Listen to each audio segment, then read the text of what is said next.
Okay, let's hop into boss rush and show you how it show you how it's done. Actually, maybe I will build something. Wasn't going to, but I changed my mind.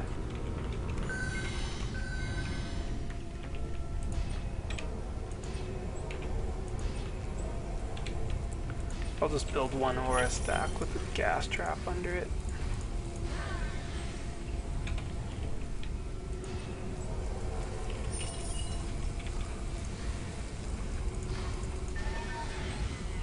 Okay, so usually with boss rush, the idea is to have really good DPS, rather than relying on being able to build stuff. So, I know there definitely are some people who will take the, they will try and take the building route. That is not what I'm going to show you guys today. I'm showing you the pure DPS route, with my female that looks like a male when I open up the map. Awesome. So it doesn't hurt to have these upgraded just a little bit before we start here. Okay, sweet. And let's go grab that last chest. So there's a chest at each gun to start with, as well as one right near behind that pillar there. I think it was behind this pillar. Yeah. Let's get that strength drain up one more time. Not that it really matters.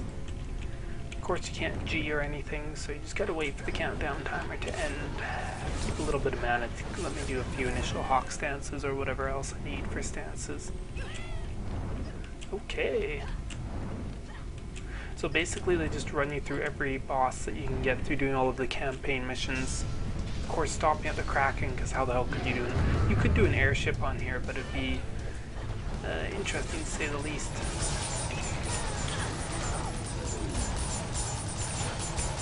I'll just kill him normally, save my hawk stance for the second boss. And now that he's flying, you just want to make sure he doesn't land on your head. So keep your eyes up.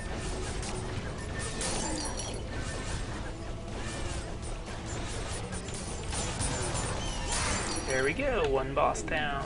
Or one round of bosses down. And now you can collect some more mana. They give you a little bit more time to build if you want. There's really not a lot that's worth building other than traps and auras, just because everything else can easily get moved by the bosses. It's kind of the biggest issue. And I do believe these chests respawn based on a timer, not based on killing the bosses. Could be wrong about that, it's been a while. Once again, you can't G up or anything, so you just gotta wait for the timer to run out. It's so funny how healing auras are huge. Okay, so now next boss in the game should be the Goblin Mechs from the throne room.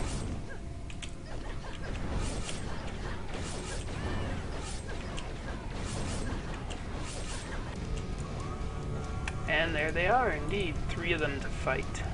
Nice. And one's down already. And 2's down. Won't be long before we get the 3rd one. He got stuck though, apparently. That's really funny. And 3's down. So yeah, usually this is just based on having really good DPS. As I said before, makes boss rush a lot easier than trying to build towers and stuff. And the other thing is you don't want a character that can easily get knocked off the map. I had that happen during the Kraken fight. Oh, the shame of it all. And the whole point of boss rush is basically to farm at the very end the classics Eagle Crested Standard. That's the go-to weapon for the highest DPS for any character that can wield the staff. So that'd be your apprentice, your jester. If you use adept for any reason for DPS, which I hope not. You could also put on an EV, but I don't really suggest it. EV has particular other strengths, so the staff's mainly farmed for a jester, or of course if you use apprentice for DPS. Now, last boss out of the regular campaign is the Ancient Dragon, who came from the Summit map. This guy can be a major troll, but you just want to shoot far enough ahead of his head you actually shoot quite a bit in advance, and that's going to knock him out of the sky, as you can see. Now the important thing here, if you don't have a lot of DPS, is wait until he breathes fire before you attack him. But I should have enough to take him out in one hit. Nope, I don't. So there you go. The reason why I was saying about the breathe fire thing is, if you deal enough damage, he'll fly away because you dealt him enough damage. But if he's breathing fire, he won't fly away until he's done breathing fire. So that allows you to do enough damage to kill him, because otherwise he flies away before you finish killing him. So hopefully that makes sense, even though I didn't show it to you guys. Okay, now we're getting on to the Now we're getting on to the shards maps. Eternia shards, that's what I was looking for. So the first up should be the Spider Queen bosses. For this, with a barbarian, really simple. You just want to siphon, or it's not siphon, just want a turtle stance so you don't get webbed. You could go without turtle and just hawk and get the extra damage, but meh, I don't like getting webbed. I hate it, so I'm going to use it.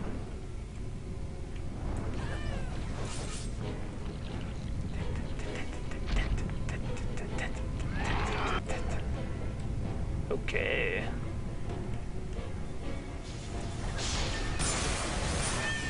Oh wow, it looks like I probably didn't even need it, but whatever.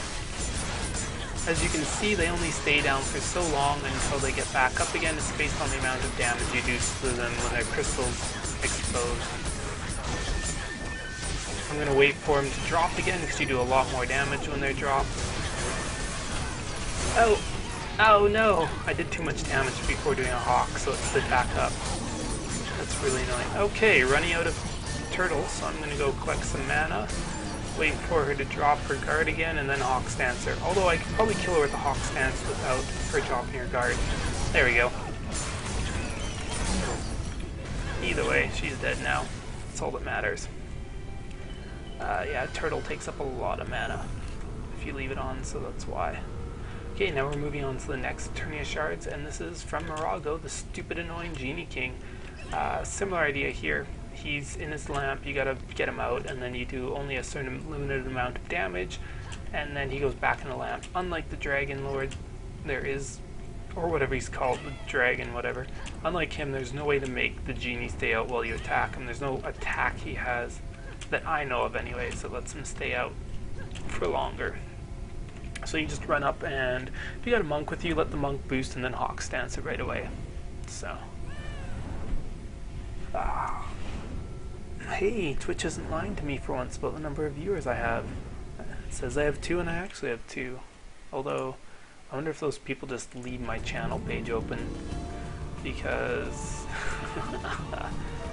they were here as soon as I started. So there you go, first lamp, you rub it, follow the trail towards the Genie King.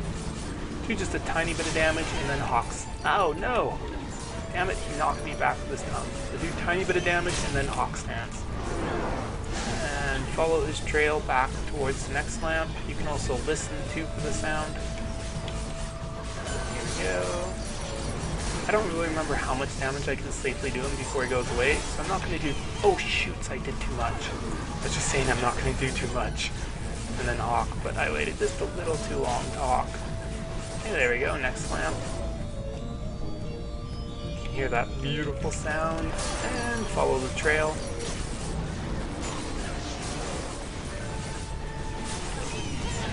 There we go. Where is he going this time? There's the sound. I was a little off on his trail because I wasn't standing in the right place to see it. Okay. And he should go down momentarily. There we go. One Genie King is dead. He takes way longer if you don't have a hawk stance to overkill him. Okay. Well, now the Kraken is the Aquanos boss, and this will be our final boss, so that's why you get dropped all this nice mana from beating the Genie. So you can upgrade any last defenses, build anything you kind of thought you needed but didn't make. Okay. There we go. Just upgrade it all because, well, there's nothing else to do while waiting. I could just sit around and do nothing, but anyways, the Kraken are somewhat easy, but they're really, really frustrating to do, especially without a seahorse pet, and because of the knockback. So, I'm not going to use a monk, even though that actually, you know what, I will. What am I thinking? Yeah, they're way easier to kill with a monk.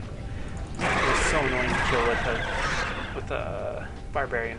So the big thing here is you just want to make sure that they're not going to knock you off the map. This is the main thing.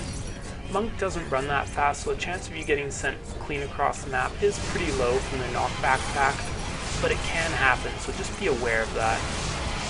You gotta take out their tentacles just like the normal boss and then hit them in their crystal.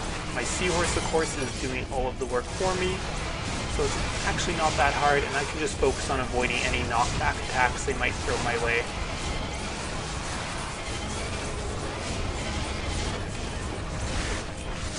There's this smog breath. Let the seahorse get the tentacles! Holy crap, that almost knocked me off the map. That was not cool. That's what I hate about the Kraken. And there we go, he should die. Nice. As you can see, you get a couple armors, you get a couple weapons. It's kind of a little bit randomized, so here's your classic. Obviously I got a really crappy one, but that's kind of the main thing you farm off this map. Some people have farmed armor, but it's really not worth it, especially with some of the better maps out there.